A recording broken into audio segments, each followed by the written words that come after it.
Hello, আসসালামু আলাইকুম।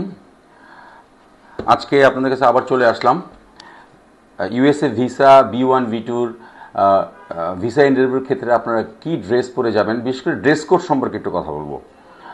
সেক্ষেত্রে আপনারা যারা ভিসা ইন্টারভিউ দিতে যাবেন তাদের, বিশেষ করে আমাদের দেশে মে, জুন, জুলাই, আগস্ট, সেপ্টেম্বর পুরোটাই গরম থাকে। এই গরমের মধ্যে আমরা অনেকেই খেয়াল করে দেখেছি বিশেষ করে ইউএসএ ভিসা যখন ইন্টারভিউতে যাই তখন আমরা একটা এক্সাইটমেন্ট কাজ করে যে আমরা কি পরে যাব, কিভাবে গেলে তারা খুশি হবে বা কিভাবে গেলে আমাকে ভালো লাগবে দেখতে। সেক্ষেত্রে আমরা কি করি, ব্লেজার, টাই, স্যুট এগুলো পরে যাই। কিন্তু আপনাকে একটু খেয়াল রাখতে হবে যে আমাদের দেশের যে ওয়েদার, এটা কিন্তু যারা ভিসা ইন্টারভিউ নিচ্ছে তারা কিন্তু এটা খুব ভালো মতো ওয়াচ করে।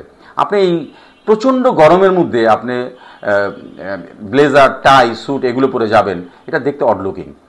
এটা দেখতেও ভালো লাগে না। এটা মানে কারো চোখ সামনে গেলে সেও একটা এমব্রেসিং পজিশনে পড়ে যায়। তো সেক্ষেত্রে ভিসা অফিসার তো অবশ্যই এটা একটু অন্য চোখে দেখবে। তো আপনাকে এটা খুব ভালো মতো খেয়াল রাখতে হবে যে আপনারা যখন ভিসা ইন্টারভিউতে যাবেন আপনার ওয়েদারটা কোন ওয়েদারে আপনার ভিসা ইন্টারভিউ হচ্ছে। আপনি শীতের দিনে যান, ব্লেজার, টাই, স্যুট পরেন, কোনো সমস্যা নেই।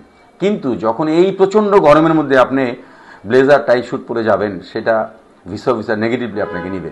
তো সেক্ষেত্রে আপনারা ভিসা ইন্টারভিউ দেওয়ার ক্ষেত্রে আপনার সিজনটা চুজ করবেন এবং আপনারা বুঝে শুনে আপনারা যেই ড্রেসে কমফোর্টেবল ফিল করবেন সেই ড্রেস পরিয়ে আপনারা ভিসা ইন্টারভিউতে যাবেন। আমার মনে হয় এটা পজিটিভ হবে এবং ভিসা ইন্টারভিউ এটা পজিটিভ নেবে। Thank you very very much. সবাই ভালো থাকবেন।